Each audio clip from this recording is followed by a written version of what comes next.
We want you to stay safe and healthy as well as utilize this precious time in a positive manner.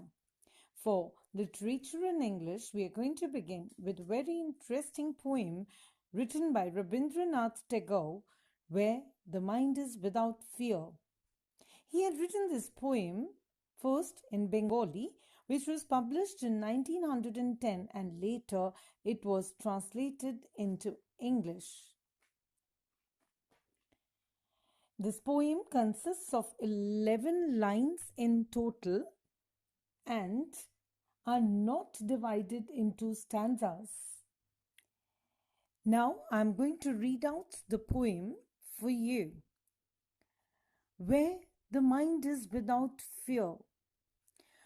Where the mind is without fear and the head is held high, where knowledge is free, where the world has not been broken into fragments by narrow domestic walls, where words come out from the depth of truth, where tireless striving stretches its arms towards perfection, where the clear stream of reason has not lost its way into the dreary desert sand of dead habit, where the mind is led forward by thee into ever widening thought and action, into that heaven of freedom, my Father, let my country awake.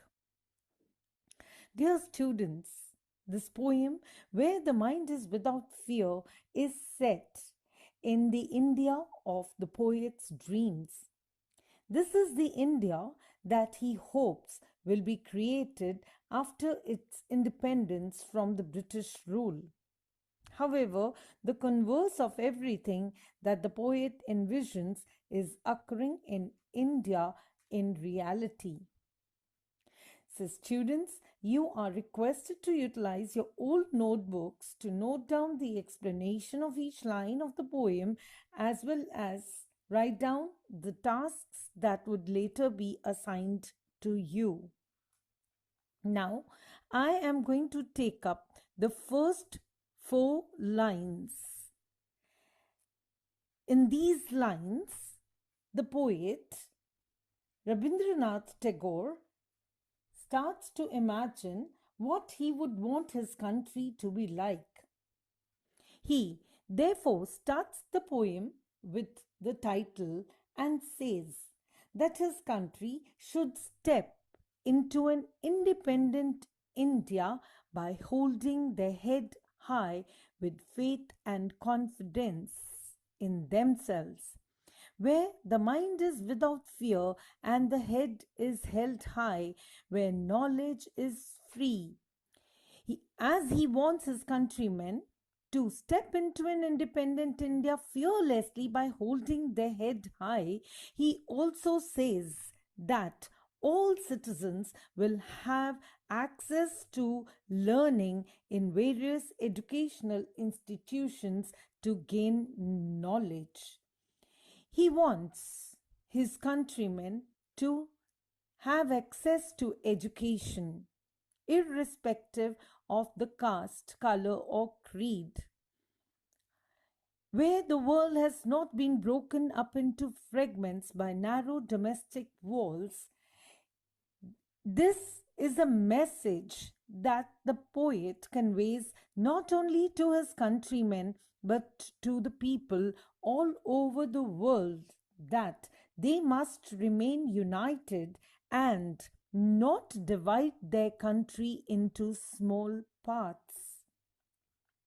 He wants them not to fight over the petty issues of caste, color, creed, and religion. By narrow domestic walls means the petty issues of caste, color, creed, or religion. He conveys this message that they should not fight over these petty issues and in order to divide their countries to the smaller parts. My dear students, now I am going to explain to you the next set of 4 lines where words come out from the depth of truths.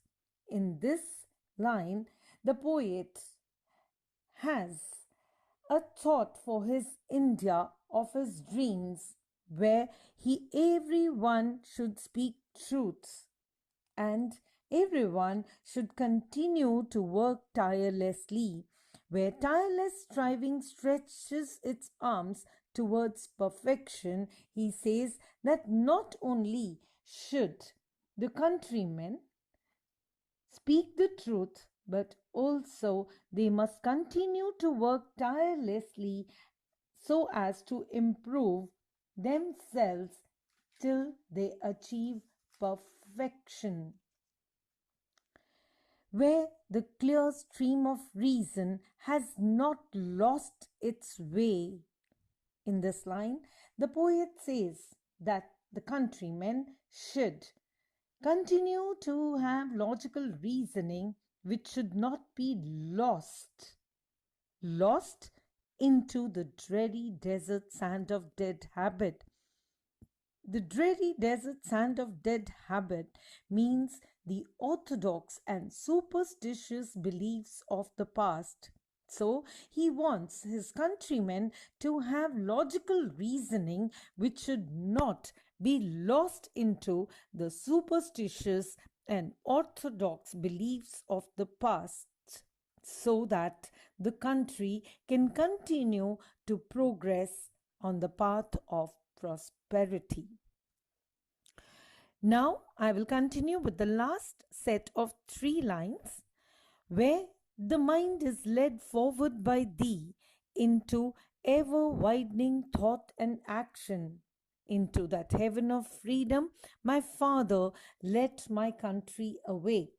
In this last set of 3 lines, the poet makes a prayer by directly speaking to God, and he wants his countrymen to be led by him so that they broaden the horizon of both their thoughts and action, and then India would be transformed into a heaven where all its citizens would truly be free,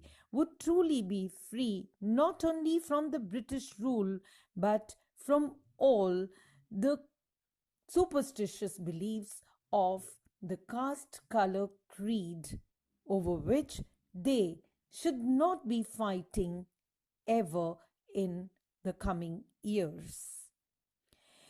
My dear students, now I am going to discuss the literary devices used in this poem during the next video class.